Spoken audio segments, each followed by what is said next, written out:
And with creators, look, at the end of the day, like it is an industry that is all about visibility. It's the same with actors, with maybe dancers, with anybody that is in the public spotlight. You never get to see the work that's gone in. Like any actor, for example, take a Tom Cruise or a Brad Pitt, you only see them at the peak. You don't, unless you follow their interviews and all, you don't really know their journey that it took to reach the point that they are today. So every point that you have to get to takes hard work. Sacrifice your cause for the hills, accustomed to life for the force of natural.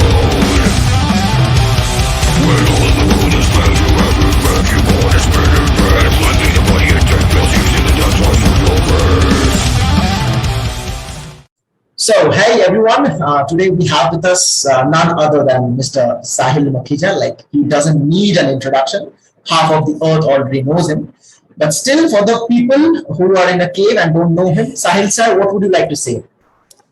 Hello, my name is Sahil. I'm better known as demonstealer in the Indian rock and metal scene. I do vocals and play guitar in a band called Demonic Resurrection. We've been around for 22 years, and I also write solo under the moniker Demonstealer. I am though better known for my cooking channel Headbangers Kitchen, and that's what I do. See guys, that's as simple as it gets. Now when you go and check out the YouTube channels this man has, let the channel say something, okay? So before we go ahead, and for the audience who is watching, this is the first time I'm talking with Sahil sir. I haven't spoken to him. Just the only purpose I've spoken to him is regarding the photographs and thumbnails I've been asking for him on WhatsApp. Nothing else, right, Sahil sir? Yep, that's it. This is the first time we're having a chat. Exactly. So we are like talking like we are friends for like 25 years, but no, that's not the case. Okay, we're just meeting right now in 2 minutes. Okay. So without further ado, let's start. Science, if you're okay with it. Generally, I don't have a script for how this podcast goes. I just take a random topic and we just talk about that. So I have a really burning question from a week or so. It's that how you got started in this area of creative things, of music, and then moving on to certain different tasks. Right. So I guess if you're talking about in general creativity and arts and things that are not book related, I think ever since I was a kid, I've had an interest in artistic things. And I think my parents also encouraged me to do quite a few different extracurricular activities. So my mom enrolled me in speech and drama and elocution classes as a kid. So I was quite fond of acting, and I used to take part in school theater and things like that. And for a while, I actually wanted to be an actor when I was in like 4th or 5th standard, a Bollywood actor. And then after that, I got into cooking, which is another creative field. I wanted to become a chef, and I had taken cooking as a hobby in school. But it was only in the last year or two of school when my friends kind of gave me some metal to listen to. And I really got involved in music. And in fact, before this, my mother had even suggested, why don't you learn an instrument like the guitar or something? And I was like, no, I have no interest in music. This is when I was listening to pop music like Backstreet Boys and Spice Girls and all that. But once I got into heavy metal at the end of my schooling, that's kind of when I really dove headfirst into wanting to be a musician and pursue something creatively with my life in general. Like, because before that, I wanted to be a computer engineer. I had kind of charted out my career that, okay, I'm going to get into this college, I'm going to do computers, I'm going to go to this college and do the degree, and then I'm going to go to America and do 2 years masters. Like I was all set. But once I started making music, I was like, yeah, this is what I want to do for the rest of my life. So things took quite a different turn from there on. And I guess ever since I was 16, I pretty much, with a single-minded focus, followed and pursued the passion I had for music. To be honest, I still don't make a living out of music, and I never have. Music is just a money-guzzling venture or an expensive hobby, if you can call it. But everything else that I've done in life has been to sustain the ability to make music even on the side as a hobby and not, have to give up on it and, fall into that trap of working a 9 to 5 and all that. So that's kind of how I got started, through friends, introducing me to metal music. And then the music itself is what inspired and pushed me in this direction. And like that small paragraph sounds a lot about what you've done for the entire 25 years of your life. And so that's the sign, audience, to watching this. Very good. That's the sign of that beard, everyone grows a beard like that. Like, he is one of the greatest vocalists I've heard myself, and the guitars. Oh my god! Like, whenever you watch this man play guitars, the only thing left to do is give up. That's the thing. Okay. So I guess if you checking out these videos, do so in a very cautious way. Otherwise, don't actually check out his videos in the same room you kept your guitars, because that's a danger.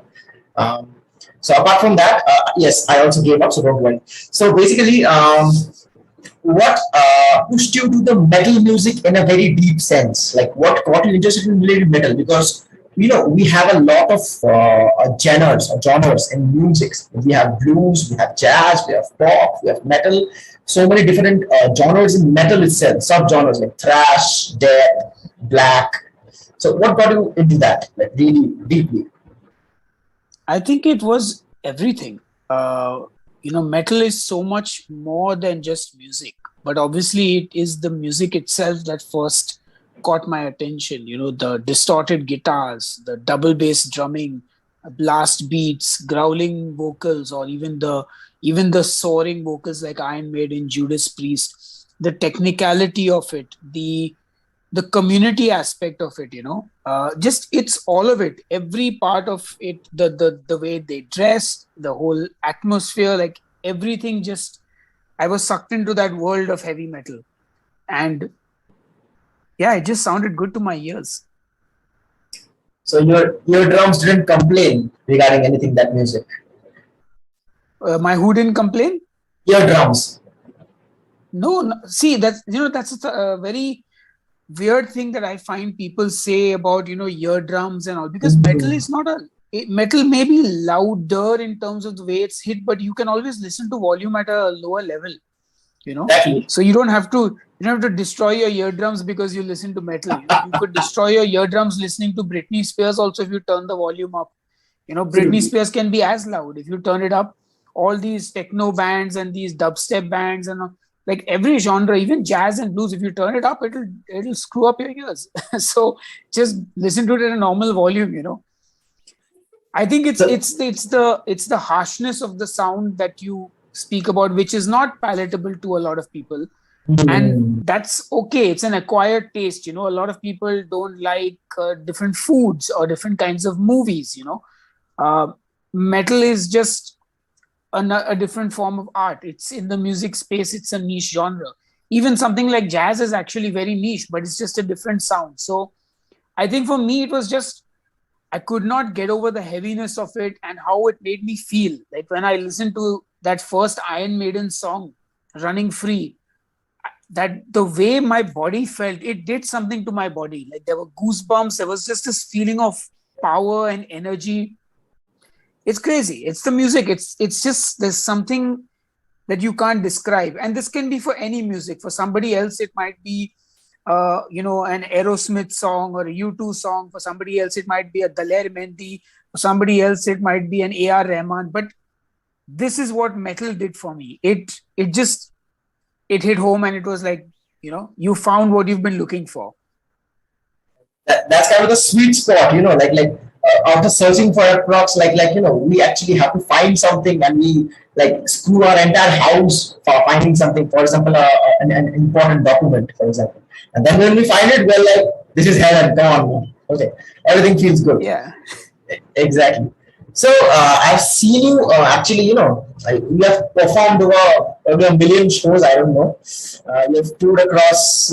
Oh my God, that's the not that many. There are bands that have done more shows in 1 year than we've done in 22 years.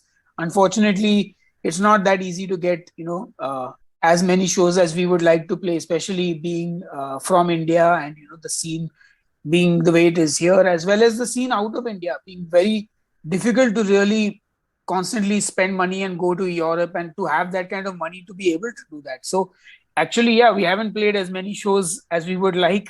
And like I said, there are smaller or like bands who have been around for half as many years as we have, and have played like close to 1,000 shows, and we are barely even touching 300, I think, in 22 years. So it's not as many as people think.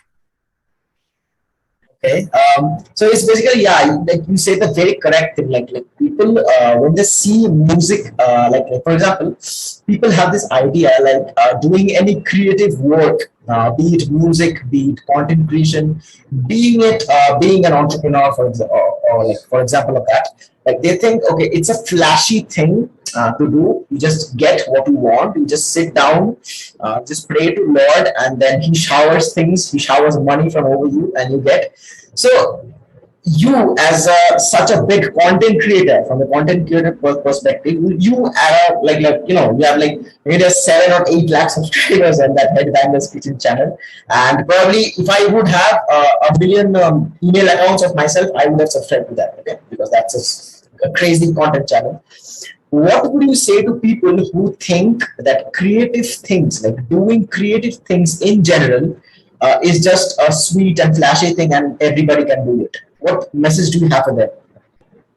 I would like to invite anybody who says that to actually try and do it for themselves. There's no other way that they will understand what goes into it, till they try it themselves. And honestly, this is true for pretty much anything in life.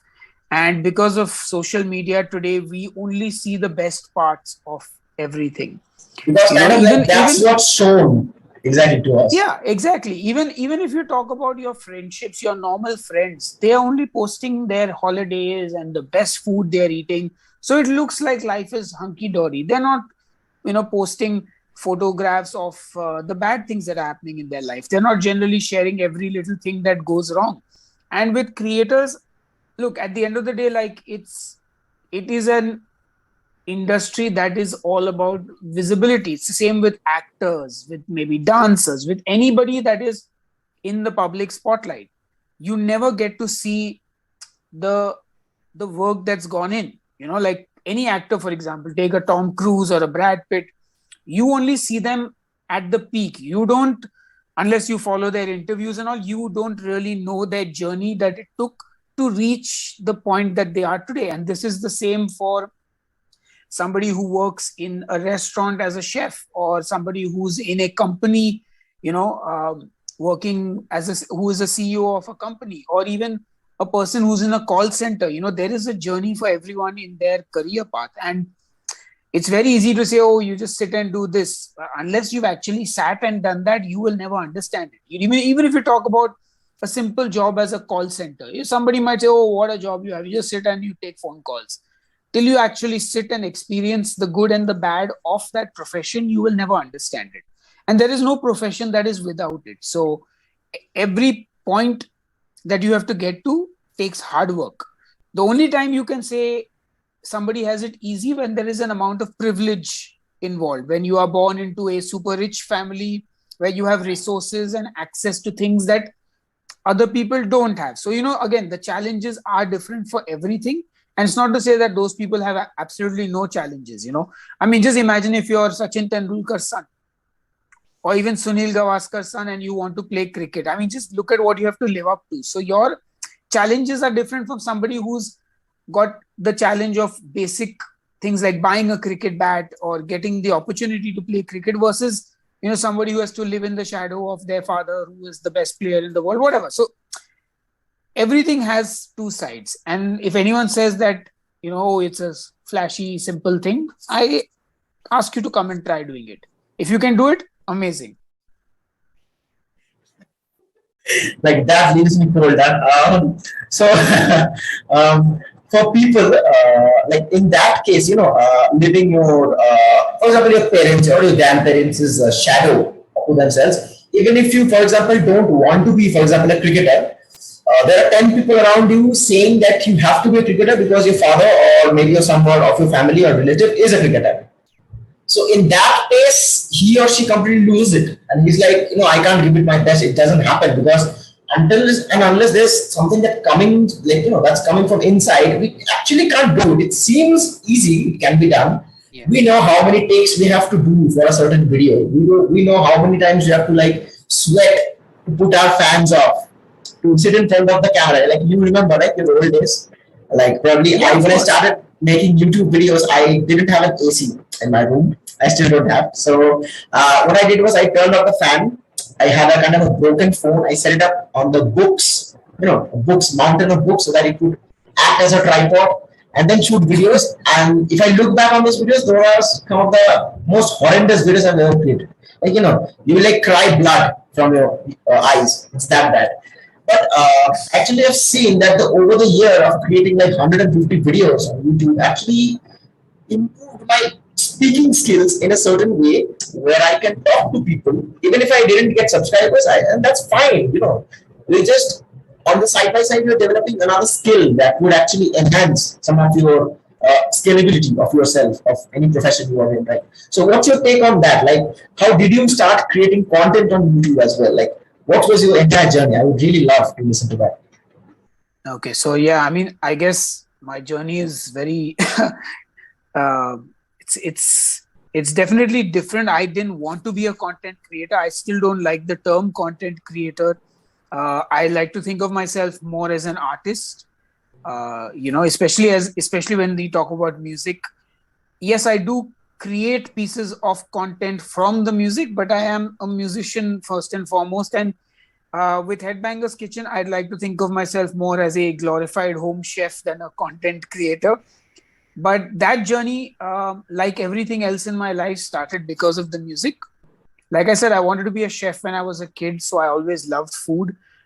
Somewhere around 2007, I started blogging on Facebook with a little camera phone that I had. So I was cooking my own dinner. I would take a picture, upload a recipe, and it was a fun thing to do. But then in around, like, I think 2008, 2009, that's when YouTube really started to pick up in India. And so what was your age? What's kind of your age in that point of time, 2008, 9?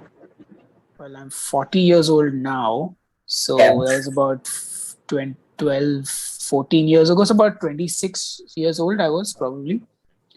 So I was pretty late to the content creation game, so to speak. But again, like I said, my motivation was a little different. Like, I was doing these blogs on Facebook and I liked the way it was going. 2008 or so, YouTube had suddenly started to become popular in India. Broadband connections were getting more common. And I was watching a lot of cooking videos on YouTube. There was this channel called Epic Meal Time. These guys would take, like, just to make the most ridiculous food in the world, like put 10 pizzas on top of each other, put a burger inside, make a burger out of pizzas, take a pig and stuff the pig with a turkey, with the turkey is stuffed with a duck, and the duck is stuffed with a pigeon, and they wrap the whole thing in bacon and they cook it. Like, it was insane. And there was another channel that did like all this barbecue food, like, whole pig roast and all this like American food, typical barbecue stuff. So I was watching all this and I was getting really like inspired by it to cook more and to make these, foods, because I love to eat. So obviously I was cooking. And DR just shot our first music video at the end of 2009.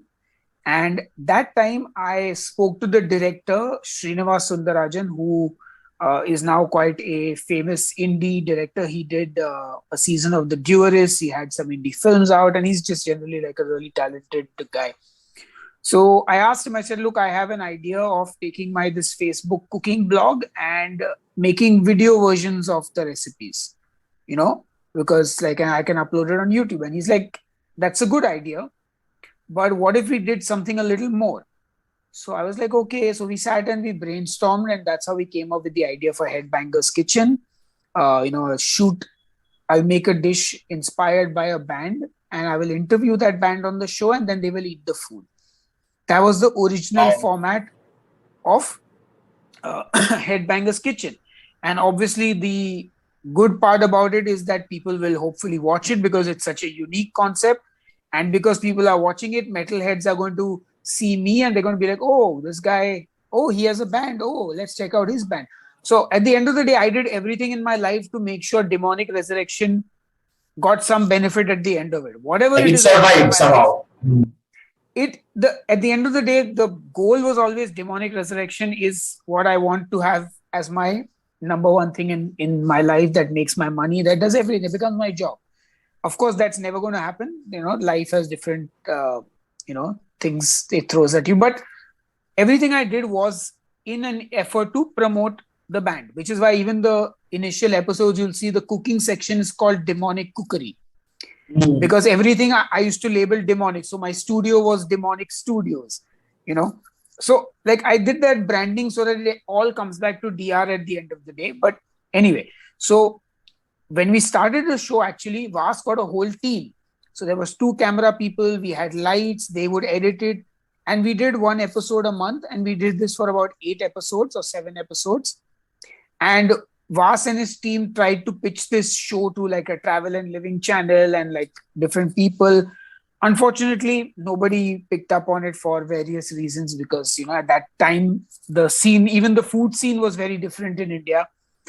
So long story short, they were like, look, we did this for 6, 7, 8 months now. It's a lot of time and resources for us, and we can't keep doing this for free. And since you obviously don't have any money, which I didn't, and I wasn't making any money off YouTube, they said like, tata, bye bye. And I was like, cool, fair enough. You guys did whatever, 8 episodes. That was a lot. So then after that, I tried to keep the show running by hiring people of my own, like to film and edit. And then I bought lights and invested in that setup. And at this point, we were still doing it in like my living room. So I bought a separate gas stove and a gas cable, and I would take the cylinder to the living room. We'd set up my dining table, put up the lights. So it was a huge production. And I did this for, I think, till 2014 or so. So 2011 was the first episode. 12, 13, 4 years I did it. And after that, it was like, man, there's no money coming from this. And at that point, I think even the views and all were not like super high or anything. So what was the entire view and subscriber count in that point of time, like after working 8, 9 months? This is working 2011, 12, 13, 14, 4 years. We were at some 4,000 or 5,000 subscribers, I think, or 4,000 actually. And each video would get 2,000 views, maybe like. So I was like, man, it's too much effort. I can put all this effort into making more music. So that's when I kind of said, I'm done with the show as it was, the format of interviewing bands and all. And then I just started doing videos by myself with 1 camera in my kitchen when I had time. And in the beginning, I did also interview a few local people. Again, it was when they could come to my house, when they were okay to stand in the kitchen and chat, like that whole 2 camera setup and all that stuff. I said, done with this. And then around 2016, I started doing the keto diet. And I was like, oh man, I'm making a pizza out of cauliflower. So that's insane. Let's film it. And yeah, the next thing you know, suddenly the channel is like, in I think 2-3 months, it's picked up and it's gone from 5,000 to like 10,000 subscribers. Like it's literally doubled in 3 months with the keto stuff. And I kept getting comments, do more keto, do more keto. And I think at this point, I had also signed on to one of those MCNs or MNCs, whatever they are called. They like keep telling you, like they'll check the channel hygiene and they'll I love that. Yes, exactly. So these guys were always like, hey man, do a recipe for this festival. Why don't you make a video? I'm like, listen, I don't want to be a YouTuber. Stop calling me and harassing me for all this. So like, it was just like this very random thing. I had signed up with them just because. I don't even remember why. But anyway, I think April 2017, I said, okay guys, I'm cancelling the contract since my channel is growing and I'm going to handle it myself. I got a payout of $100 or $120, from which after their cut and all, I got $95 in my account. This is for 2011, 12, 13, 14, 15. 5 years of YouTube, I got $95. Indian bhasha. The next month, May of 2016, I made $100 in 1 month. And you were like cloud 9. I couldn't believe it. I was getting views, subscribers, comments, and money. And every month it just went up and up and up. And finally, that became my job. I quit my day job with Fatado's Music after 11 years. And I became a full-time YouTuber. Damn, oh my god. So it just started out as like, just doing it, taking it seriously, nothing going on, again left it, and again jumped back into it, and then it worked. Yeah, and I jumped back with the intent of like just make what you want when you want. There's no there's no timeline, there's no goal, there's no end goal. It's like when you're bored of making music, when you're like fried with like all your other stuff, and you want to cook a recipe and it's something interesting, you film it yourself in one camera, you do the edit on a cheap software on your computer, and it's done. And it worked. And the thing is, it's right time and right place. Yeah. It's in my case, I truly believe it was just pure luck. And I still till today don't really want to be a content creator, so to speak.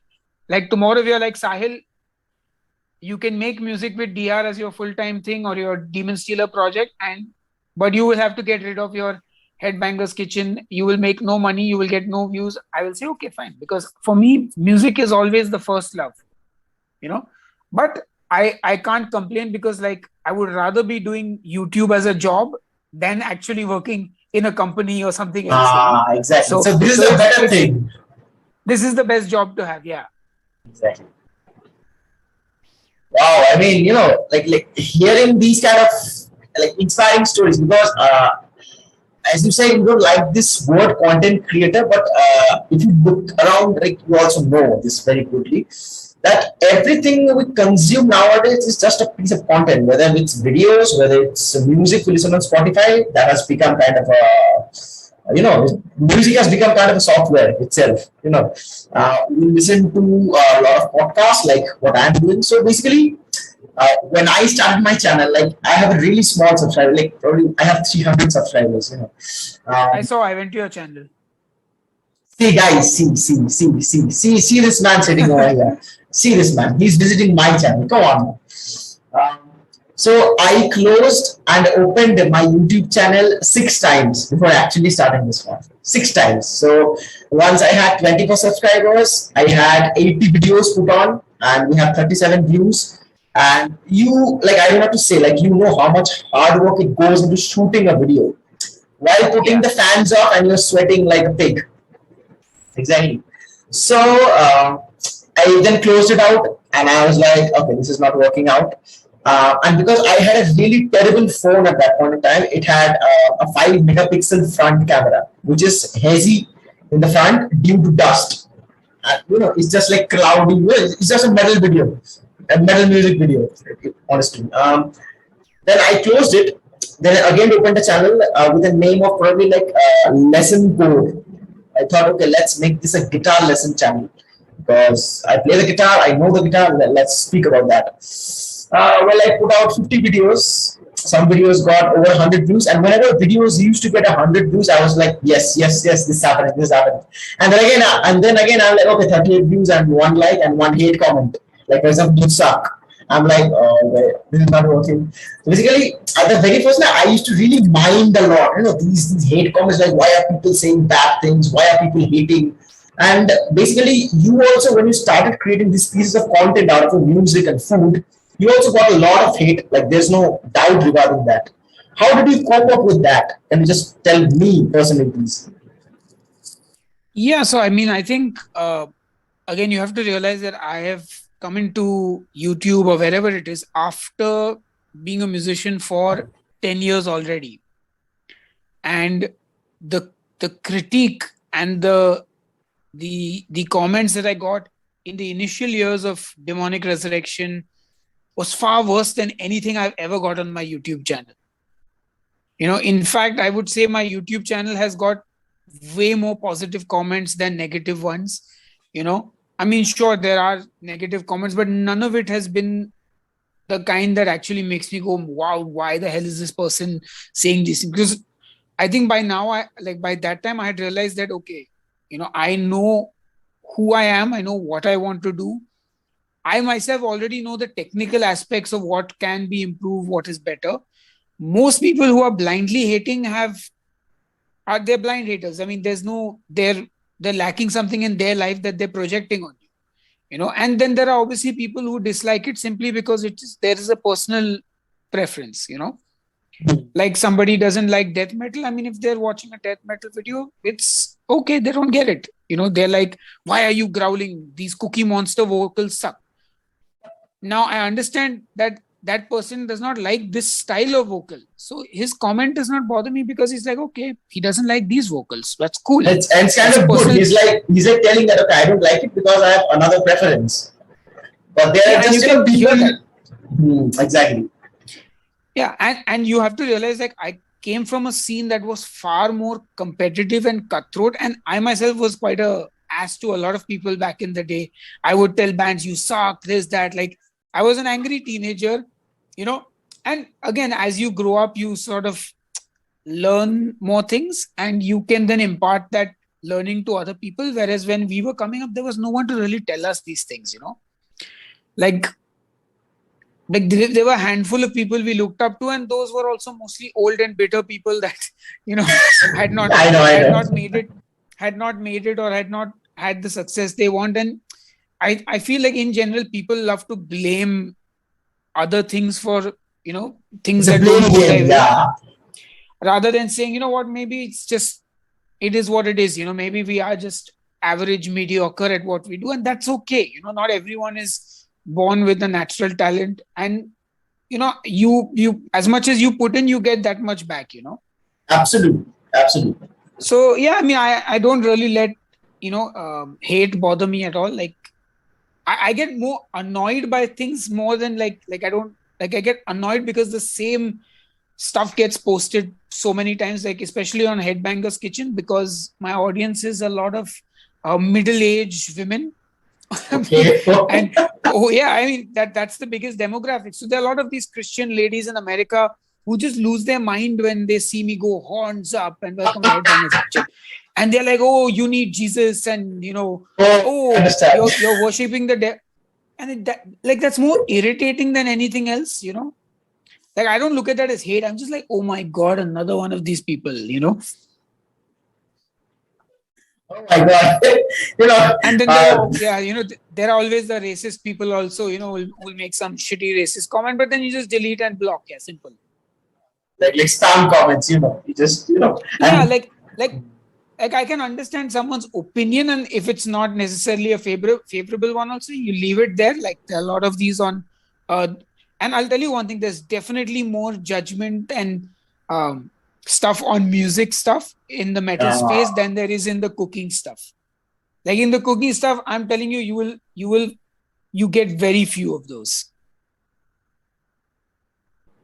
So when you came into YouTube and stuff, you were already experienced and had kind of developed a shield against all of that with your 10 years of doing music. Yeah. But that was kind of an entry level qualification you had when you came into YouTube. Yeah, and the thing with the music thing wasn't just online. Like, it's one thing when people tell you stuff online, but when you're standing on stage and the whole crowd of 5,000 people is booing you and throwing bottles at you, of course, we got one show where there were stones thrown at us, and we were actually dodging stones on stage. And this was at Independence Rock, one of the editions. Bombay crowd used to be really rowdy. Like if you didn't play the favorite cover songs, or if you weren't really, really good, they would let you have it. Like there are bands like Brahma and all who have had fish thrown at them. People have peed in bottles and thrown at them. Luckily for us, the worst was stones, small pebbles. One of them actually, so we had a keyboardist, Mephisto. Now everybody else in the band, the drummer is too far behind. The drummer is very far, so nobody can reach the drummer. So he's secure behind the drums. He's secure behind the drums. Me and both the other, like the bass player and the guitar player, we can move on stage and dodge things. But poor Mephisto's keyboard can't go anywhere. So he's standing behind and trying to dodge. He actually got hit on his head with one of the stones. And I think we were covering a Dimmu Borgir song. And the ending, there's this one keyboard part. Just before that part, somebody threw a stone and it landed in between the two keys and got jammed. So he couldn't play the part properly also. It was pretty bad. Is there a video of that on YouTube? No, this was like 2004 or 5, something like when there was no cell phone cameras, like everyone was not busy filming. I guess that's also probably why people used to throw stones around it. Now, if they don't like it, they just go on their phone and they're like, okay, scrolling through Instagram or whatever. Earlier it was like, shit, I don't like this. I've had my beer already, or I've had my drink or whatever. I'm drunk in the crowd now. Pick up stone, throw it. Nothing else to do. Literally. Oh my God. So what happened after he got injured? Like, do you remember what happened after that? No, I mean, he must have gone backstage and put a band-aid or something, because it was not a big stone, but it was definitely gave him a little bump on his head. So 5,000, he had a stone shower, literally. No, it wasn't. Thankfully, not all 5,000 threw stones, just a couple of people in the crowd. So, yeah. Damn, oh my God. Like, this is the stuff we face as, creative people, as musicians. Like, this is one of the worst shows you had.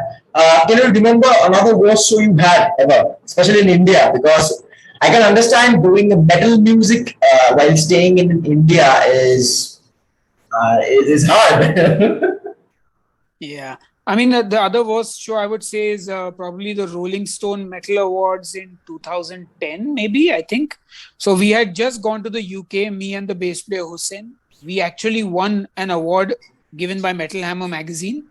Wow. So we were hanging out with the metal gods in the UK. Like people from Machine Head, Black Sabbath, Immortal, Emperor, like these people, Dimmu Borgir, they were all backstage. We were hanging out there. We won an award for global metal. So like, this is a prestigious award ceremony in the UK. We've literally, like, it's the first time an Indian band has even gone and been like nominated and won. And we were like on a high. And at the same time, Rolling Stone Metal Awards was happening. And now we had a little rivalry. Again, it was not us, but it was the fans of this band called Infernal Wrath in Bombay. So like I was saying, we had just gone to the UK. We won the Metal Hammer Golden God Award. And the Rolling Stone Metal Awards were kind of happening in India, and we were going to be playing. Now, we sort of had like this rivalry with a local band called Infernal Wrath. And again, it wasn't the band members of that band, but their fans hated us because their drummer was our ex-drummer and their guitarist was our ex-guitarist as well. So for whatever reason, they just did not like Demonic Resurrection. So we were on this high. We came back from the UK, like we won a Metal Hammer Golden God. Like we're now playing the Rolling Stone Metal Awards, and there was a public voting at that time, and we were winning in all categories except for one category where these guys were also nominated. So we came down, and at that gig that we were playing, these guys were heckling us throughout our set.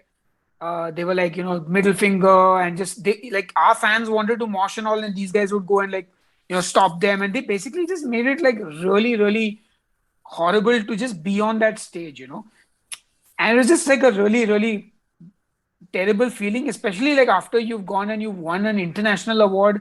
And this is a night where we were winning local awards as well. But like the whole experience was like tarnished by these few guys. Yeah, by these guys in the crowd behaving like, like spoiled little kids there. And I'm not a confrontational person, and these are also quite big guys, like huge. So which is why they create trouble. And yeah, I mean, I'm anyway not a confrontational guy, so it's not like I'm going to go and like start a fight or whatever. But it was not cool, man. Like that was a really bad show for us. Like we played fine and all, but obviously, you feed off the energy of the crowd and the vibe in the audience. And when that entire thing is like messed up, just, yeah. It's kind of like devastated from inside. Like, we're creating music, but at the very end, what we're getting is just shit because of certain people. We're getting local gundagiri, basically. Like our Indian politicians do gundagiri and, beat up people randomly. It's the same thing they were doing. So it's kind of relatable, Everywhere you go in the world, you can actually relate India. It's kind of a Yeah, of course. No, it's kind this of a was in good thing. Bombay. This was in Bombay, not anywhere else. Oh, This was Bombay. When we had come back home, and Bombay is like our hometown. And hometown, again, which yeah. is why I don't have a very happy relationship with playing in Bombay because of first the Independence Rock gigs where stones, bottles, and all got thrown, and then all these kind of, and it's never been like the bands themselves. It's always been fans. So first it was these Infernal Rot fans who would do this. Then after that it was like the fans of these other local bands, Zignima and Providence, who also did shit like this at one of our iRock gigs again. So like Bombay has always been like a very hostile place for us rather than it actually being one of the places we should have the most fun playing at. So on the road, like you have faced a lot of trouble. Like of course, like being musicians is like not really Yeah. shiny and glory all the time. Um, Basically, how like this is a very important question for me as well because I'm just starting out as a musician. Like I'm playing and doing content for over, like you hate that word, but still I'm applying that content for over 3-4 years. I'm doing it. Um, how did you develop yourself as like right now? If I can sum it up, you're kind of an entrepreneur and a musician as well, right? So, Yeah. so how did you develop yourself musically, and how do you develop your mind in the business side of things as well? So to be honest, I don't really think I've developed myself musically as much as I would have liked to. Um, I think it's trial and error for me, man. Like reading, like when it comes to the music business side of things, there's nothing. There's no YouTube, no books available, no music business courses, nobody else doing music business here. Uh, so we literally had to like sort of write the book for the Indian music scene while we went along. Like not obviously not just me, there were many other people. There was like Vijay Nair who was managing Pentagram, and then there were a whole bunch of other people who later formed companies and created festivals. And I mean, like at that point, like it was like there were like two music festivals, one magazine, Rock Street Journal.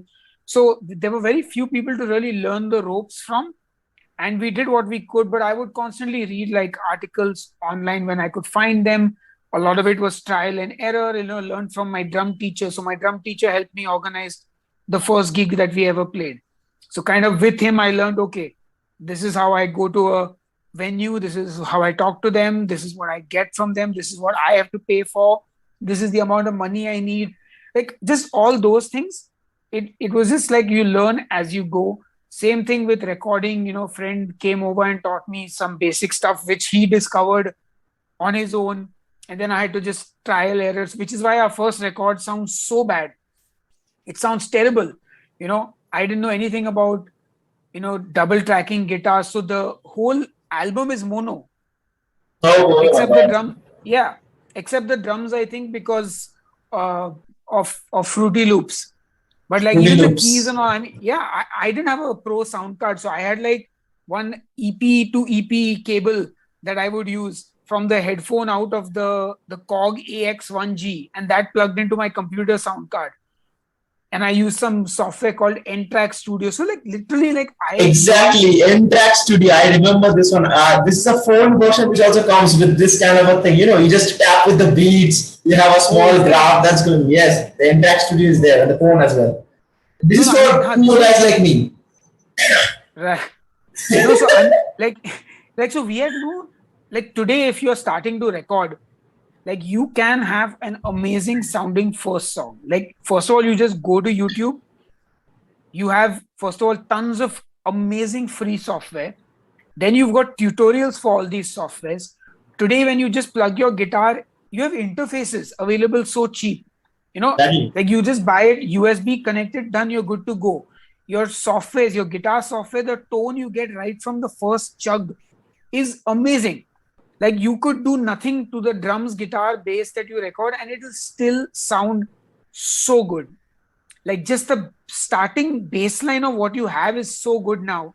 Like back then none of this existed. Like the guitar sims were so awful, the processors were terrible, there was no axe effects, nobody had tube amps here. So like that baseline of just having good production has changed over like the last 2 decades, like by leaps and bounds. So yeah, I mean, we basically just like whatever we did, we learned as we went along, and you can see that in our the way our albums sound. Like if you hear the first DR album, the second, the third, the fourth, you'll actually hear the production getting better because I'm learning more, I'm getting more gear, I'm just improving. And I guess for me, I mean, obviously I think I didn't practice enough. So musically, like my actual skill level on the guitar is very average. Like I can't play solos. I can write riffs. That's about it. And the riffs you write will take 10 years for us to actually cover. So yeah, that I sounds think enough. I think you're being too generous. Like honestly, like the learning the riffs is the easiest part of it. I like see, and that's the thing. For me, I don't think of it as like the riff has to be difficult to be good. So, in that sense, for me, it's about the song. You can write a great song with even just 4 chords, as we know. So as much as I would love to play technical, I know I don't have it in me to sit and practice and put in those hours to become that good. Because I'm happier to sit and write a song in that same amount of time. Because for me, the song doesn't have to be complicated or like the most insane riff for it to be good. Sometimes the best songs are the simple ones. It kind of just conveys a message through the song. Yeah, because that's for me, music is always looked at like that. It's like my emotions, my thoughts, my expression. That's deep. That this is kind of a spiritual podcast going on right here. um, so, like, how did you got yourself into guitar? Like, what interested you in this six-string beast? The music, bro. Like I told you, metal just took over me. The music, the way it made me feel, and I feel like metal is one of those genres. Like whoever listens to it, they want to form a band. It's just there. It's like you see that those concerts of Slayer and Metallica and the Yeah, massive. Now you like, I want that. Like I want to be on stage. I want to play this music, and I want to see like thousands of people headbanging to it. And that is literally what kind of pushed me to want to write my own music. And so we were a group of us in school who all went to metal together. So it was like the moment we finish our 10th standard board exams, everybody will learn some instrument and we'll form a band. Of course, everyone started learning, but how many still play and how many actually continued and how many actually formed a band, it was a very different story. But it was a thing. We're like, let's all do this. And that's kind of where I started. so this is a question. Like, do you remember the hours and time you practiced your instrument, or is this a good word to use? I don't know. I don't use this word practice. I like really hate this word. I don't know why. Like if you are told to sit and practice a thing which is generally for the uh, probably the full of the earth, this planet is considered as a hobby or a passion. If you have to practice your passion, then I think for personally myself, it's better not to do that. So, what do you think of this Um, word practicing an instrument? I think I disagree with you a little bit here because I think practice is required for anything, and even a Mm-hmm. hobby, even cooking. I have to practice. I have to cook dishes. I have to try different things. I have to make mistakes. I have to burn a dish on the frying pan. I have to, you have to do all that. Like, unfortunately, it's not like you can be like, hey, this is a thing I'm interested in. Suddenly I can play. No. Like you Yeah, pick up the exactly. guitar, the idea is to find a teacher or a method of learning or a practice routine that you actually enjoy. Exactly. Now, but obviously, there is going to be some stuff that is really boring. Like if I want to learn how to be a great chef, I mean, yes, I don't have to go to a restaurant and learn and sit and like peel potatoes for 6 months till I get to cook a dish. I can just start cooking at home, but I will still have to chop onions, peel potatoes. I will have to do it over and over again and try and get my skills correctly. It's the same with guitar. You want to sit and you want to get your fingers to move in a certain way. You want to be aware of what you're doing so that you don't see, again, like there are people who have weird technique who just play. But if you can improve your efficiency, if you can improve the ability to take what's in your head and translate it on the instrument, why would you not spend that time? It's like a language. This is the best what Daniel, my ex-bandmate and guitar teacher also at some point told. Oh my It's like, God. look, you look at music as a language. Now, when we talk to each other now, I'm not thinking about my grammar. I'm not thinking about what tense I'm using. Like I learned all of that in school and So it's in that's my kind of the head. music theory stuff. Yeah, theory, practice, and I've spoken enough times that now I can articulate myself in a appropriate manner. And sometimes I don't always do that, but that's also okay, because I'm not a robot who's going to give you perfection every time.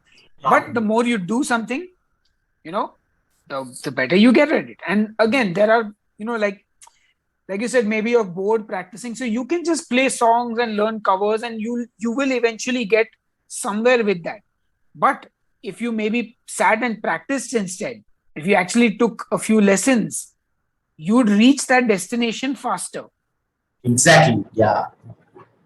You know what I'm saying? So it's a trade-off, and again, I think I'm a good example of that. I hated practicing. I didn't even like learning cover songs. Like I would learn 3 riffs.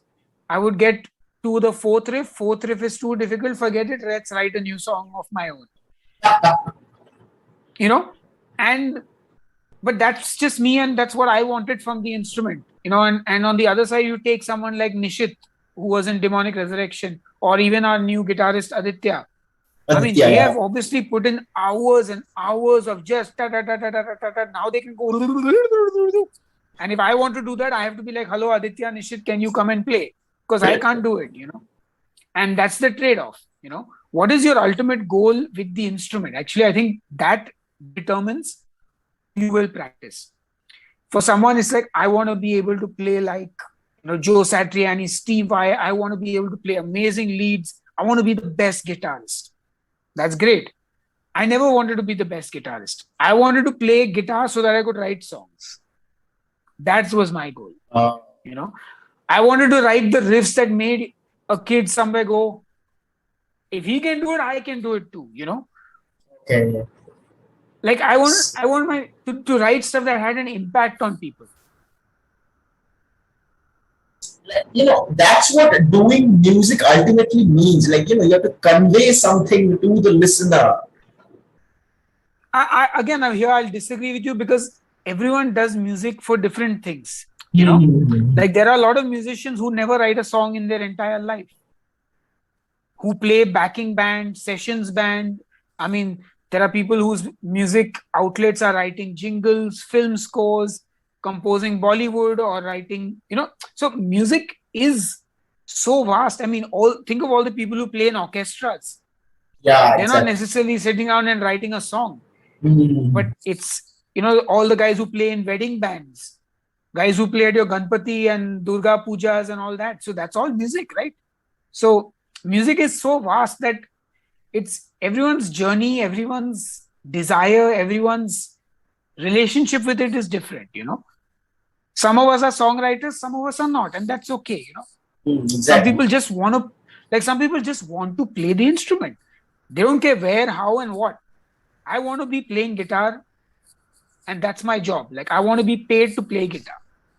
And then they learn the instrument with that intent, or as they are learning, they say like, wow, I really love this and this is what I want to do. And then they know that, okay, to achieve this goal, this is what I have to do. I have to practice this. I have to have my versatility. I have to be able to listen to something and play it back. For somebody else, I have to read sheet music. For me, it was, I want to be able to write a Demonic Resurrection song. Can I do that with my skills? Yes, I'm done. Wow, like, that's a really great word you applied there. It's called intent. Like, it's like how you approach a particular passion which you're pursuing. That's where you're gonna go. That's how you're gonna go through that. For example, for people, it's like, I can give hours sitting on the metronome and working on my fingers. For other people, they're like, okay, I just want to jam out 4 major chords and just write an indie song. Who knows? Maybe that indie song will be on the chart 1 of the Billboard the next day. No one knows. Absolutely. Yeah. So it's like kind of a different thing, and it's kind of beautiful to watch also, because let's consider this: everyone became serious as a musician. Everyone practiced 16 hours a day. then the fun would actually go. It's like, who can work harder in the scene. And Yeah.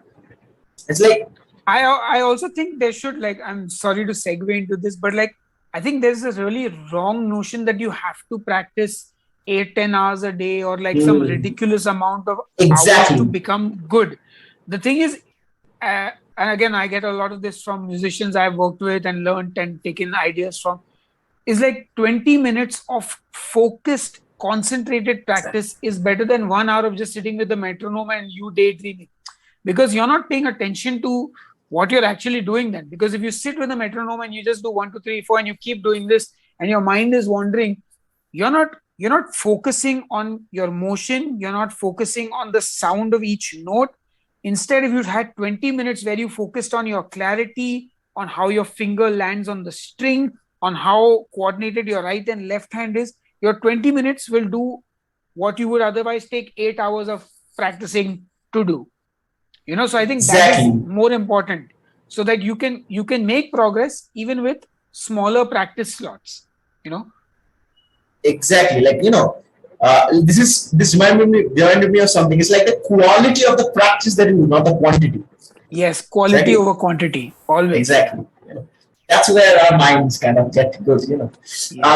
So it's kind of like, in school days, we used to do this. Our mom used to, remember, used to say to us, study for 3 hours. We would open the book for 2.5 hours, but last 15 or 30 minutes we'll actually study. And then we Yeah. wonder, I studied 3 hours, but why did I fail?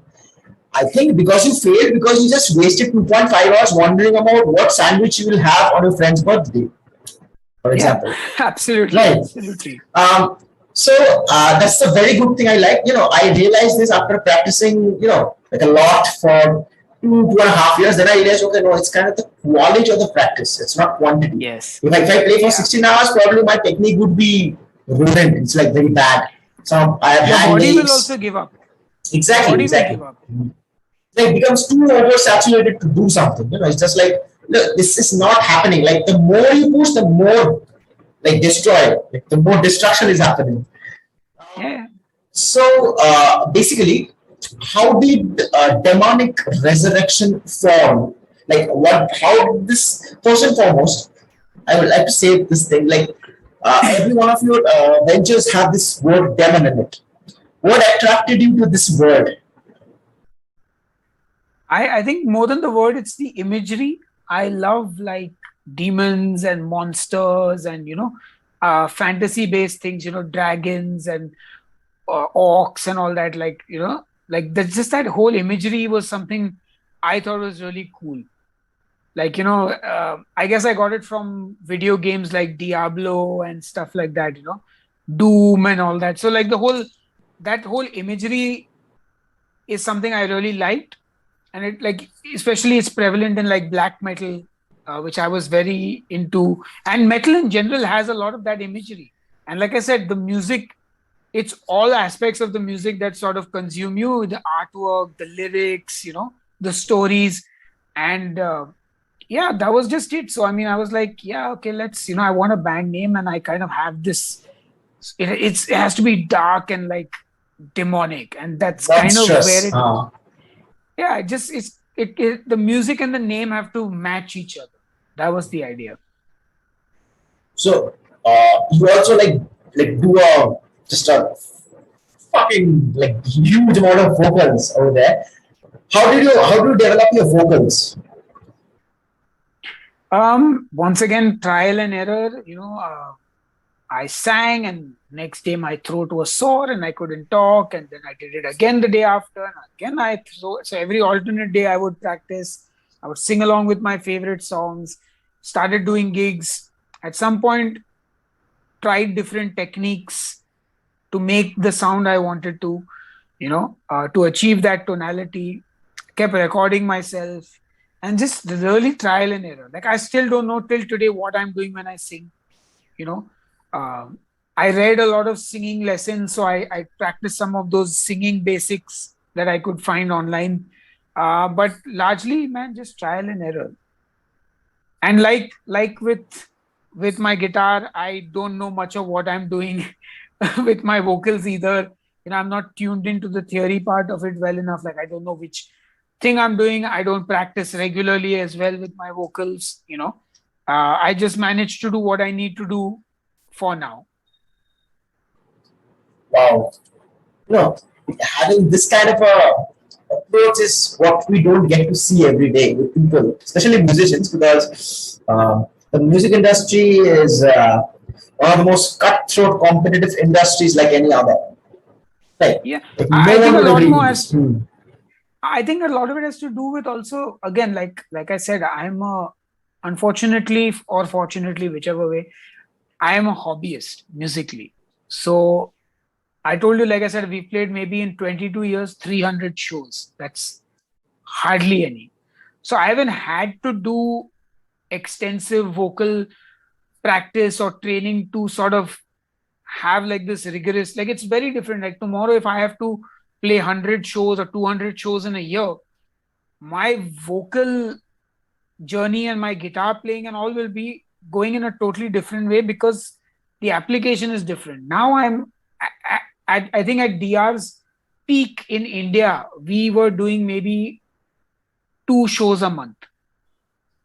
And this lasted for 1 year, maybe. So maybe there was 1 year where we played 24 shows, or I don't even think, I think it was 6 months that we did two shows. And then there was like 6 months dry. So the maximum I think we have ever done in a row has been like some 10, 11 shows in one of our UK tours. So we've never had the stress of touring. So I've never had to like adjust. Like even today, if I'm recording, I can record half a song today. If I feel tired, I'll record the other half tomorrow. Or so I have never had that pressure of like, okay, I've got to go to a studio. I have 1 hour to track vocals, or I have to go on tour and I have to do 50 shows in a row. So my approach to the instrument, vocals, everything is just, it's chill. It's a hobby. That's probably why I've not gotten sick of it. That's why I still have a passion for it. At least the recording and creation side of things. So I think that also makes a big difference. If you are someone who's like, you don't have the ability to record at home, and you're like, okay, we're going to a studio, we have to put in 1,000 rupees an hour that's coming from my pocket. I'm 20 years old and I have like no money. Then you've got a goal. So you then work with that in mind. Exactly, exactly, exactly. Do you remember the first gig you entirely as the Demonic Resurrection, as the band got itself? What was the first gig, and like as an entire band, what was all of your reaction? So the first gig we ever played was April 6, 2000 at a club called Raspberry Rhinoceros in Bombay.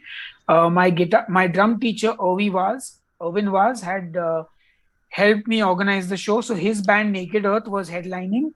Before his band was a band called Scepter.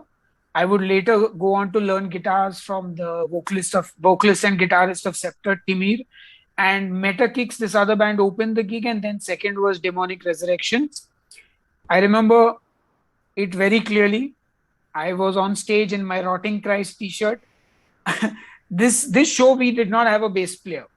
It was Aditya Mehta on guitars, Prashant Shah on guitars, Yash Pathak on drums, and me on vocals. That point I was not singing and playing because I couldn't do it. I tried to play bass and sing before the show. I couldn't do it. So I said, I'll just sing. We went on stage. The entire crowd sat down because this is our first show. Nobody had ever heard us. They sat down. We started the show. I normally wear glasses, so I had taken off my glasses. I could see just blurry faces. Everything was a blur. I stood at the mic. I did not move. We did 4 songs. I think we did 3 originals, and then we did one medley of one Slayer song and one Sepultura song. So we did Slayer's Seasons in the Abyss. Basically, the solo was too difficult of that song. So where the solo comes in, we go into Slave New World and we play the full of Slave New World. Because that solo was just wah, so the guitar player could ham it, Prashant. And I remember everyone was sitting down for the entire set.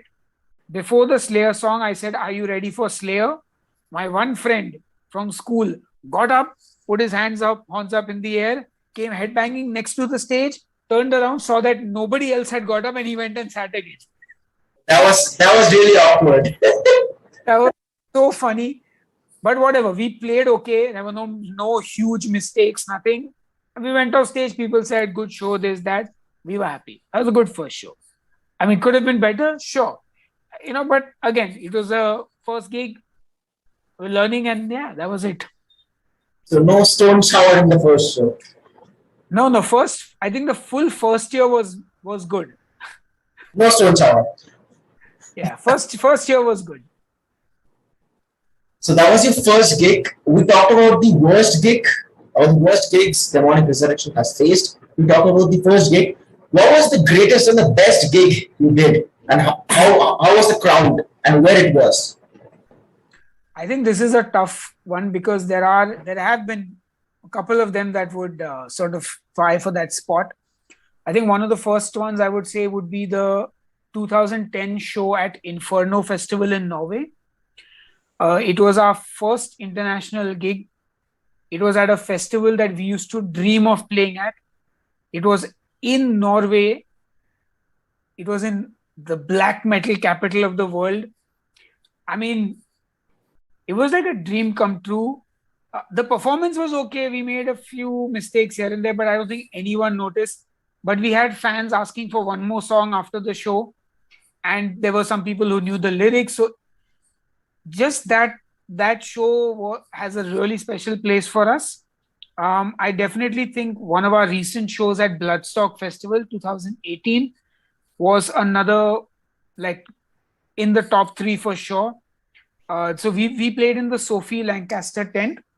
It's about 5,000 people can fit in there, and we fit 5,000 people in there. People actually came to see us, and we had a huge circle pit, and it was just one of the most fun gigs ever.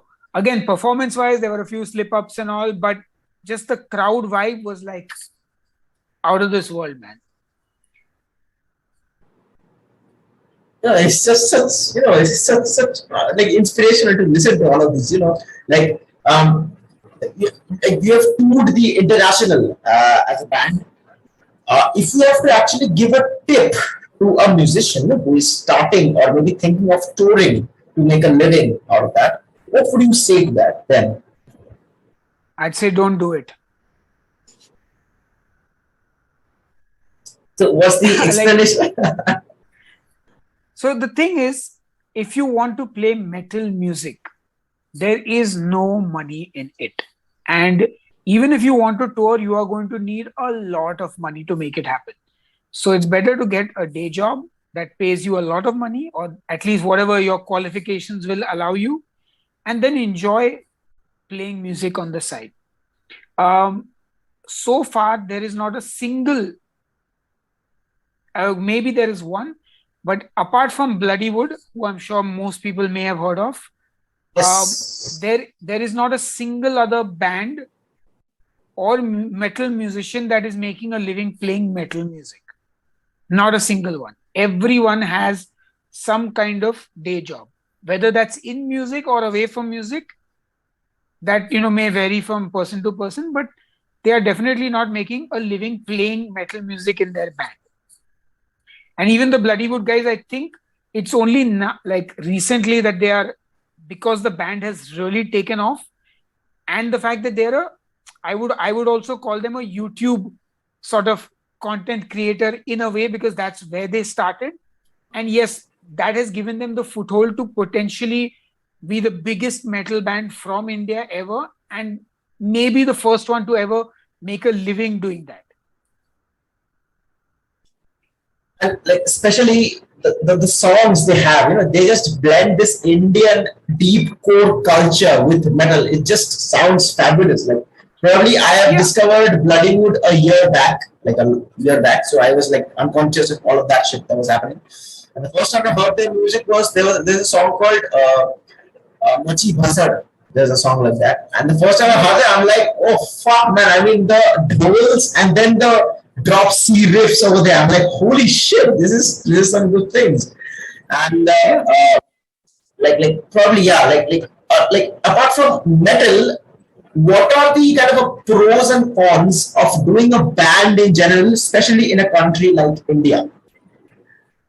Again, this is too vast, so to speak, because band can be anything. I mean, are we talking rock band, singer-songwriter kind of band? Are you talking about regional band? Because look, in Kolkata, there have been bands making a living playing music for so long, actually. Fossils, and I mean, there's a whole Bangla rock scene that is like they don't go outside Bengal. Like nobody hears like well, you know. And then there are bands like Thaikudum Bridge and stuff who make. Then there's Pratik Kuhad, who's like a global sensation now. So the the I mean, you have to reach a certain level to be able to make money. And again, most of these people also at some point were doing their music and doing other music related things on the side. So I think it's important, if you want to pursue music, again, not talking about metal, if you want to pursue some other music, always have some kind of backup, either in the music field itself, either as a teacher, maybe a programmer or an arranger, maybe a composer for jingles, scores, and have that backup as well, because you will need it. Exactly. Like you will, like that's for sure that every musician will hit a rock bottom for sure. It's not even rock bottom. It's that there is no stability, right? Like, so if you're a new guitar player or if you're a new band, it's going to take you a while to earn money that can sustain your lifestyle. You know what I'm saying? Like the house you live in today, what does it cost to rent that? What does your grocery bill cost? What are all your appliances and electricity bill, your mobile bill, your net bill? What do all these cost? How much does it take you per month to actually live? And then does your band generate that much profit that you can have that much as a member of that band? If you live in a city like Bombay, your monthly expenses can be anywhere from 50K a month to 5 lakhs also, depending where you live and what your lifestyle is. So now you need to pay that monthly amount. So how are you going to do it? If your band is playing 2 gigs a month, and even if you're making say 50,000, you take home maybe 20,000. What about the rehearsal cost, travel cost to your rehearsal? So you have to have something that's filling up all the time, right? Even the bands that are like playing 10 shows a month, there are still 20 days left. What are you doing in those 20 days?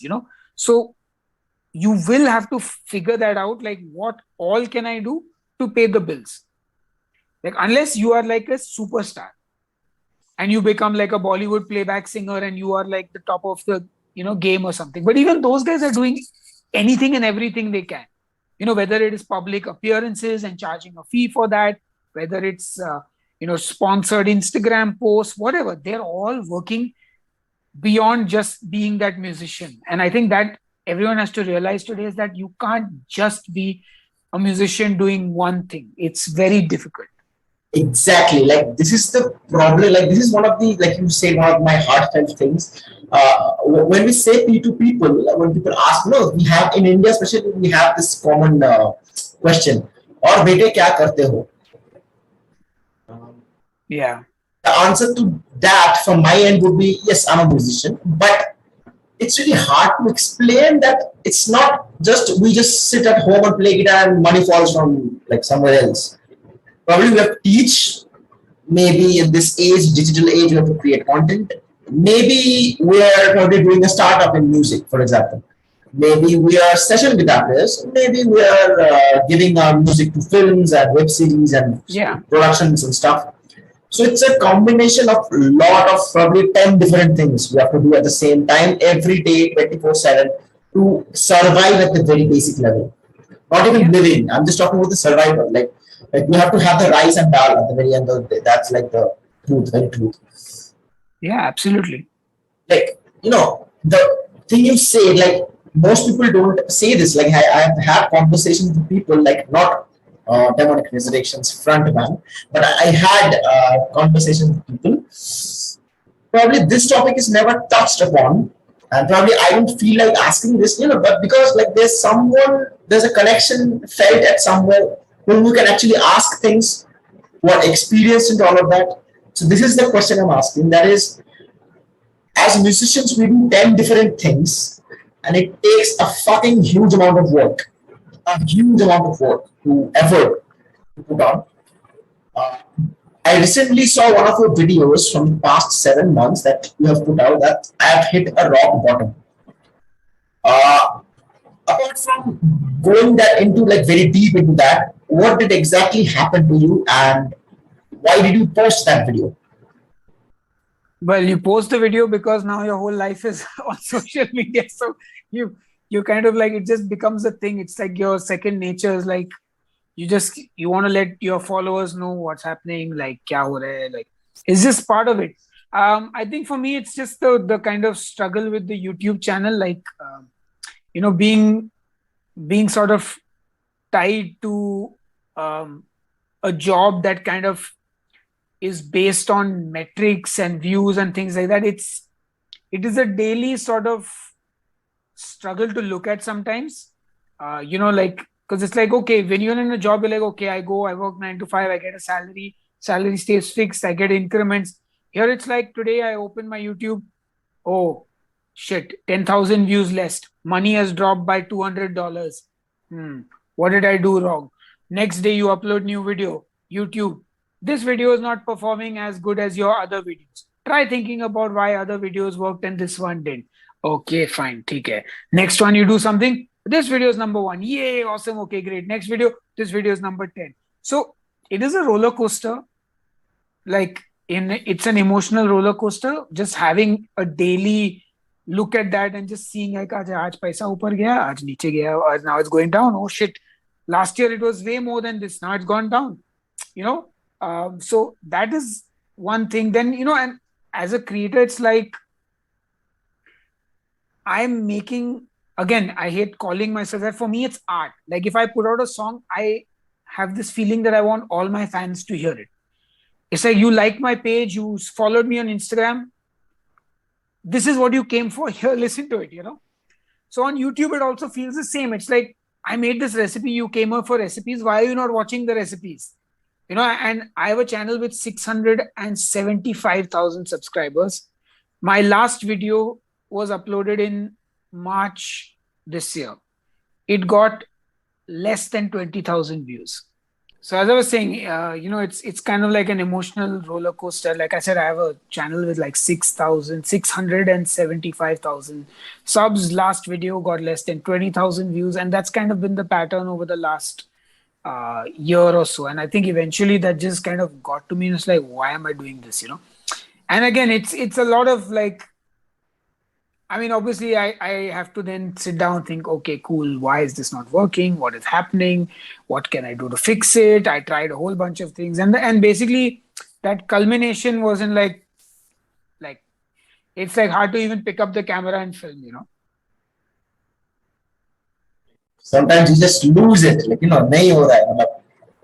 It's not just happening what I want. Yeah, and again, it's like, it's also an expectation you build up, right? You're like, and the thing is, these platforms are also like, people subscribe, but they may have just liked one video, then they won't watch. So, and again, when you're in a channel like I am, which is, like I said, it's turned to keto diet now. So keto diet is something that they're not necessarily watching the channel because they like me. I mean, maybe they like me, but they're like, it's not key, like, okay, we are watching it. No matter what Sahil puts out, we want to see it. It's like, I'm doing keto, so I'm coming here for information. I'm coming here for recipes. Now I'm not doing keto, I don't need to watch. Or, I'm a vegetarian, I don't need to see his chicken recipes. Or, I got what I needed from the channel about, now it's over. So for me, that was a little hard to kind of accept, because for me, it's like, this is my art. Like, if you're if you're following me on Instagram for my music, if I put out a new song, you're there to listen to it.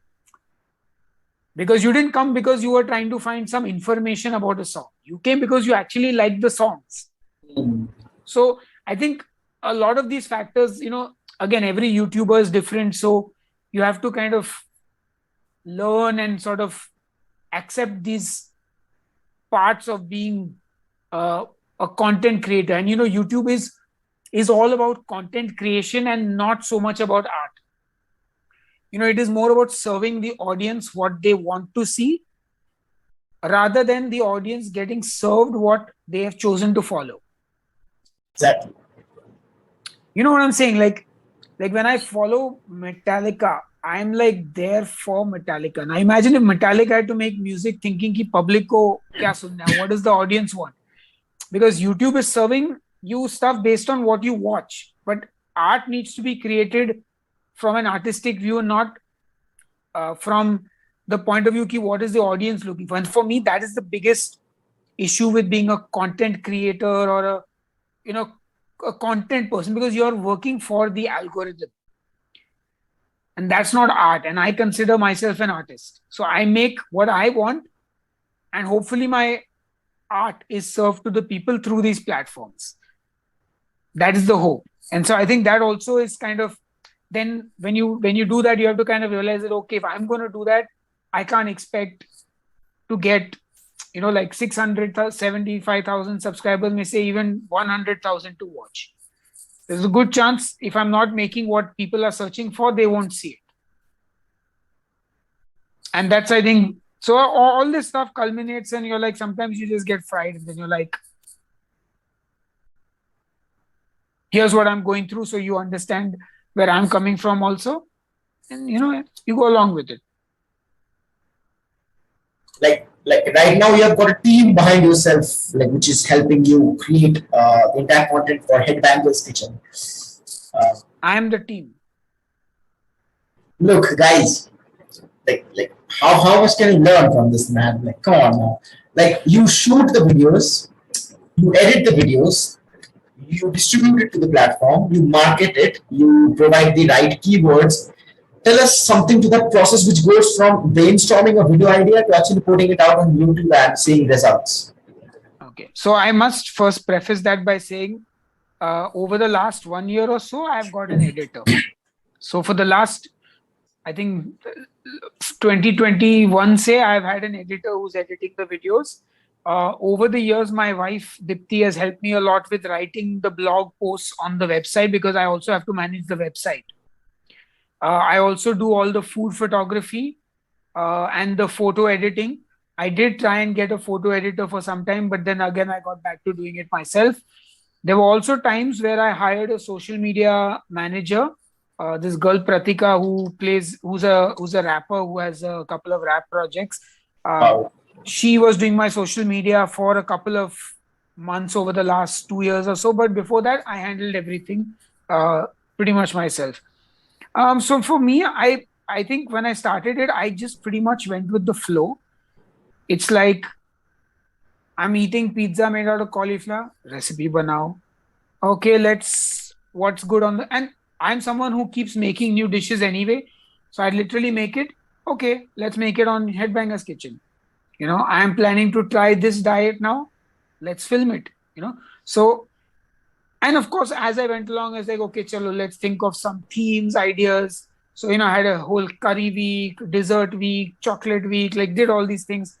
But yeah, when I have an idea, I put it down on some kind of paper somewhere. And then when I'm sort of like, okay, chalo, I need to film something today.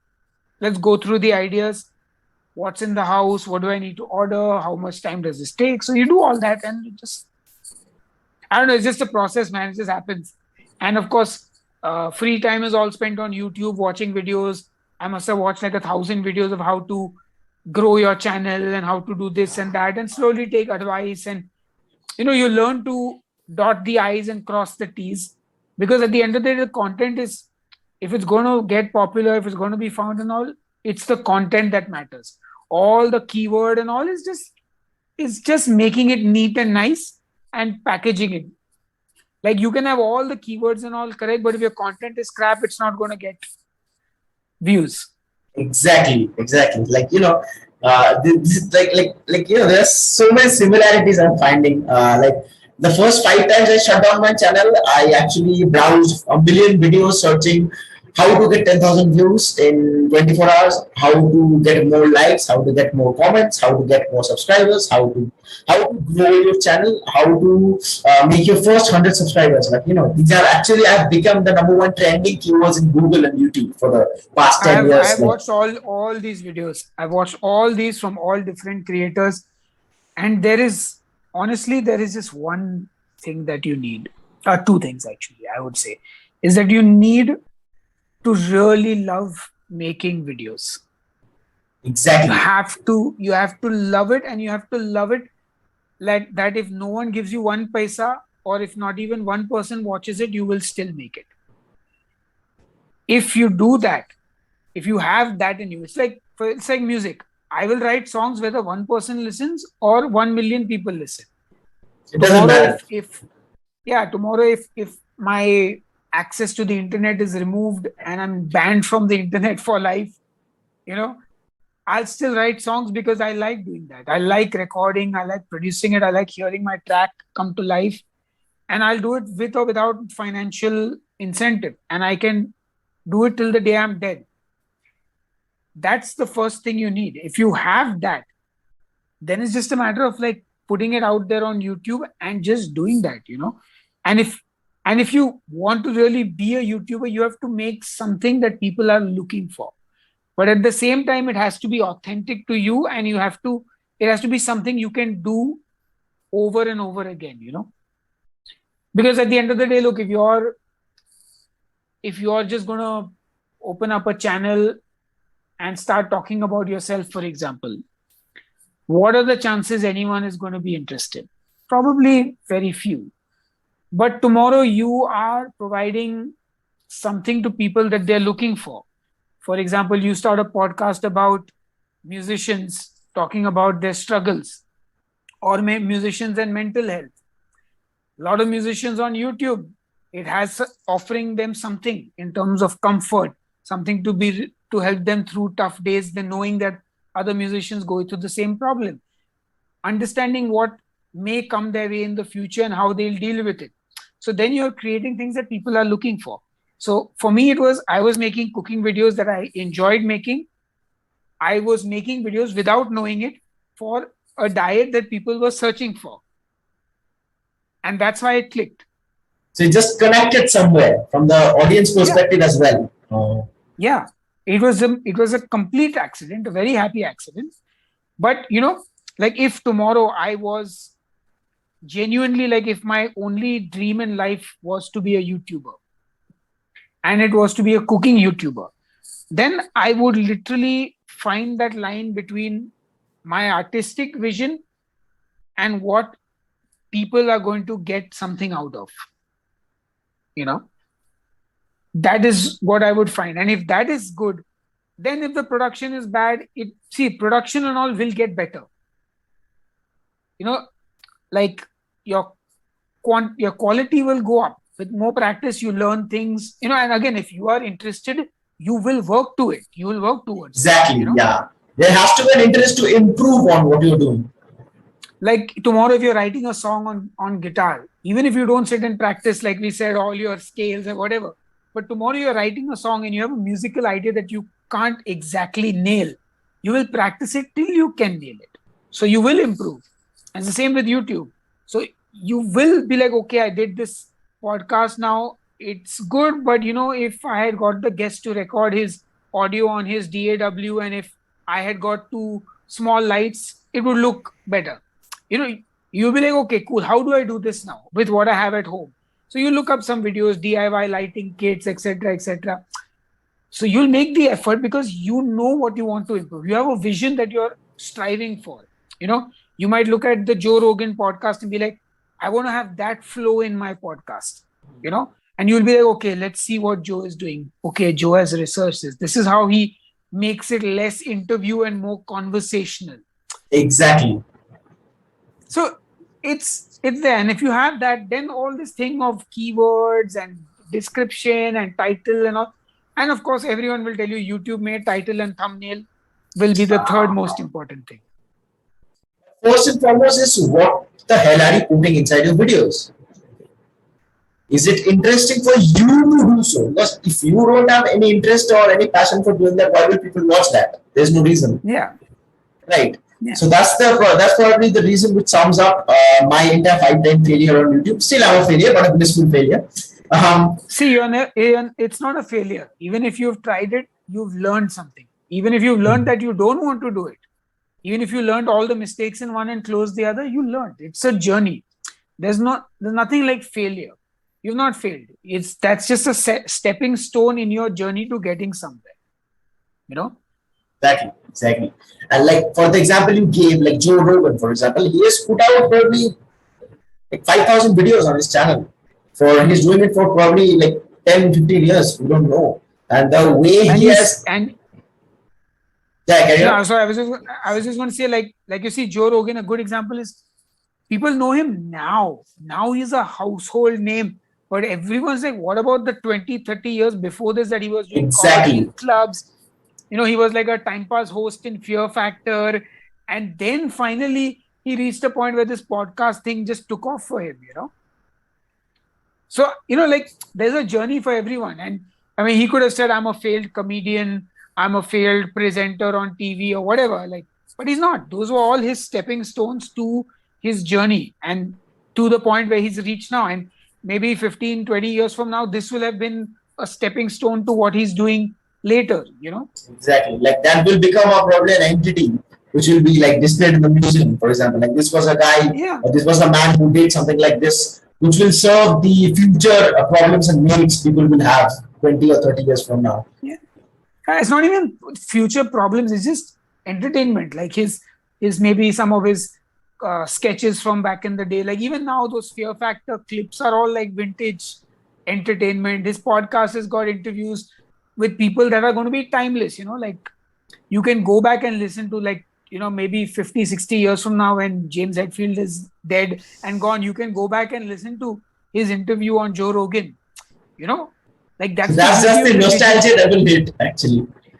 Yeah, that's the point, is that it's there. Like those are stories. The possibilities of what they can do with it are endless. That's why at the very first I said, probably to every band and musician I've said this, because what I have in this podcast, which I do, is generally no script. Like I have no pen, I have no paper, I just don't do anything. I just I just Chat. Invite people, they come over and then we just start talking and it just goes somewhere, I don't know. And I don't need the feel to structure it, and because it becomes too mechanical, like, there's no just such flow. Maybe we are talking about a problem and then the next question would be, okay, what is your net worth? No, that's not a question. Maybe a good question would be, how do we get there? For example, right? Yeah. So, probably last few questions for you. Musicians who are starting out right now, or bands who are starting out, or creative people in creative fields who are starting out, especially in music, what advice do you have for them for making this as a career?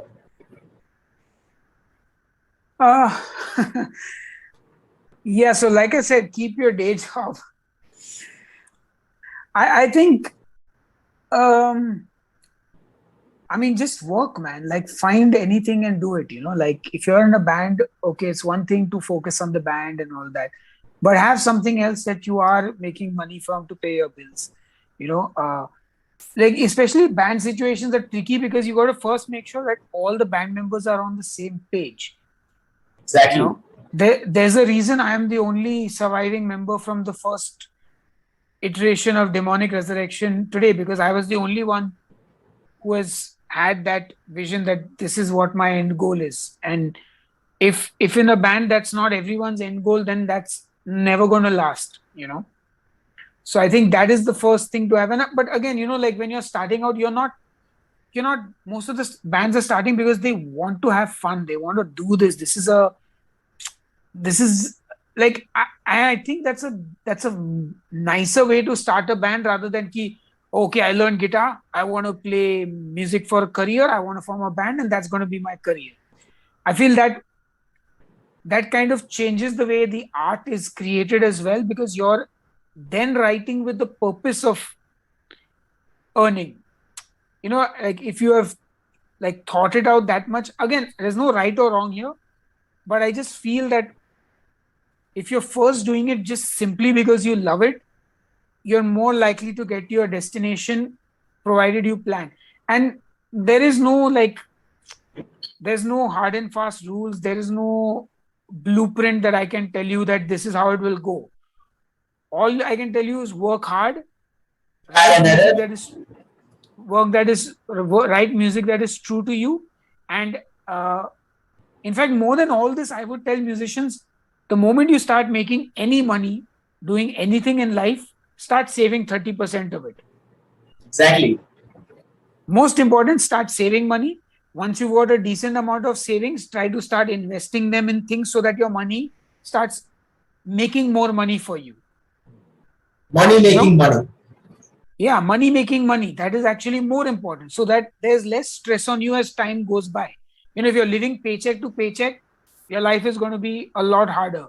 So, do less drugs, do drink less alcohol, don't smoke cigarettes. You'll save a lot of money just not doing these three things. Exactly. Put that money somewhere, and please, for fuck's sake, get health insurance for yourself and your family, because trust me, I think those are the two most important things. Make sure you're saving money and get health insurance. All the other stuff in your career will find its way. You'll teach guitar if you need to.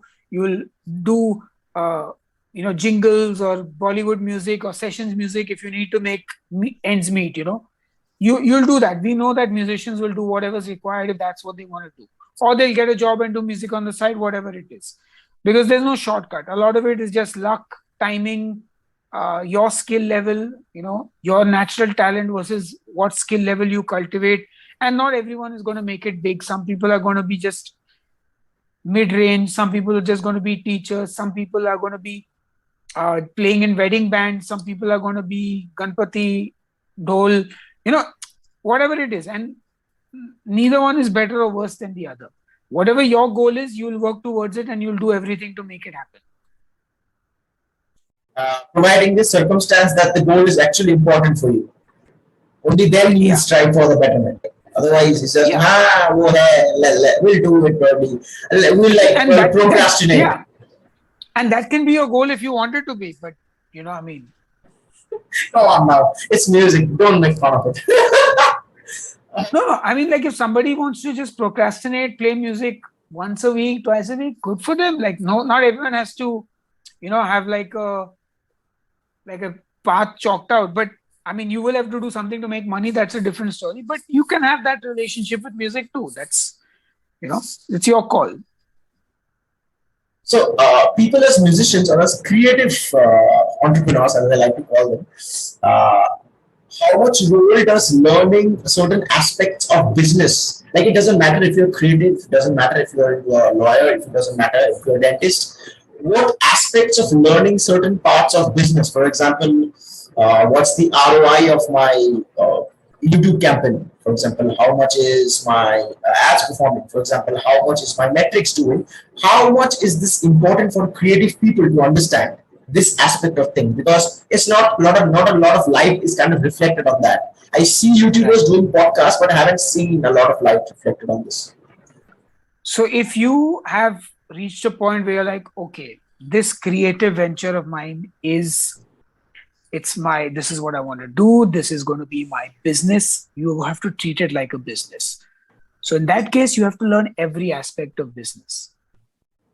And you obviously it's impossible for everyone to know everything about everything, but you have to know the basics of everything so that at some point you can hire people who know it better, and then you can understand what they're telling you.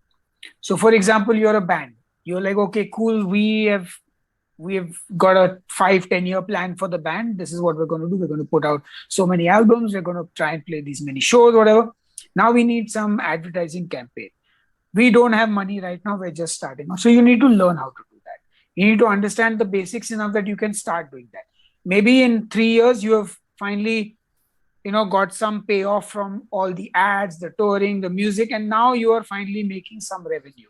And that revenue can be put into hiring someone to run ads, which in turn will bring you more revenue. So you're like, okay, now I'm hiring this person.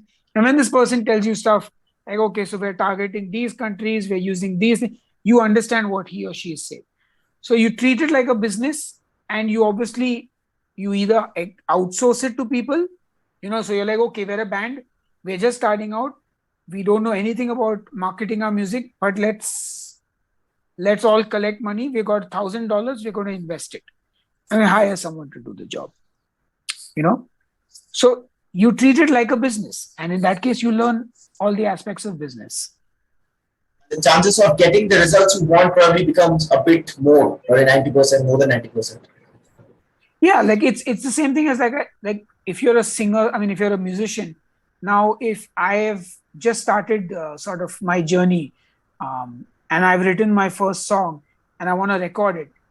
Now, the result, if I were to record it at home on my own using my sound card, which I did 22 years, 24 years ago, versus what the result would have been had I saved up some money and gone to a producer, two drastically different things. And the outcome of that would also be different. So perhaps, your simple sort of decision to go to a producer, suddenly a producer is giving you perspectives you would have never had otherwise. You would have never got from a YouTube tutorial. He's teaching you things at a rate that you would have had to go through 5 different YouTube videos, been confused about, and then taken a random decision and probably not got the result. A simple thing like maybe a producer helped you rearrange your song. Maybe he taught you that a chorus could be catchier if you change 2 notes and harmonize something, which all, if you were at home, you would never get those lessons. So there are pros and cons to everything. But maybe you just don't have the money. You're not in a well-to-do family. Your parents have cut you off because you dropped out of college. So you can't afford the producer, whatever the reason is. So you all going to have your own journey, but understand that there are pros and cons to every decision. And you should think of that from a business perspective also. Maybe you're like, okay, if I can take a loan and this producer is willing to give me 6 months EMI payment, I can afford his services. And in turn, the improvement in the entire song resulted in you getting 3-4 shows where you got paid 4,000-5,000 rupees and you could pay the guy. So, you look at it from different perspectives. So it's like what works for you just works for you. Just keep hustling and seeing what are the different ways you can try to do things in a business perspective. Because at the end of the day, I hear this a lot. I hear a lot, like especially from musicians, from my circle, is that money doesn't matter. It's the art that matters. What's your thought on this? Like, really, money doesn't matter, or it's the most essential thing for survival? I think. I mean, without money, they would not even have the instruments. So I don't know how people say things like that. I think what they mean is they are not making art with the intent of making money. Exactly. But at the end of the day, if you want to if you want to just live your life making art, you need money. And I think, again, there's a little bit of that old school mentality ki, "Arey, you're making money, you sell out." Like, you must have heard it, obviously, as a sellout. So all you can do is ignore those people. That's it. Like, why should you waste any of your energy with people who have that thought? And so if they want to make music for art, not sell their music, not play shows and charge money, good for them. They can do that. You have a different goal and a different idea. For me, I sell my music and I hammer it in for like the last 22 years, not because I'm going to make a lot of money from it, but because I want people to value my music. For me, it's not because I'm going to, if I can break even on an album cost, I will be super happy. Like, I can't, like, the lifestyle I have, I cannot pay for it unless I'm like making a lot more money. But I still want everyone to pay for my music. Not because I want that $5 or whatever, but because I want my music to have value.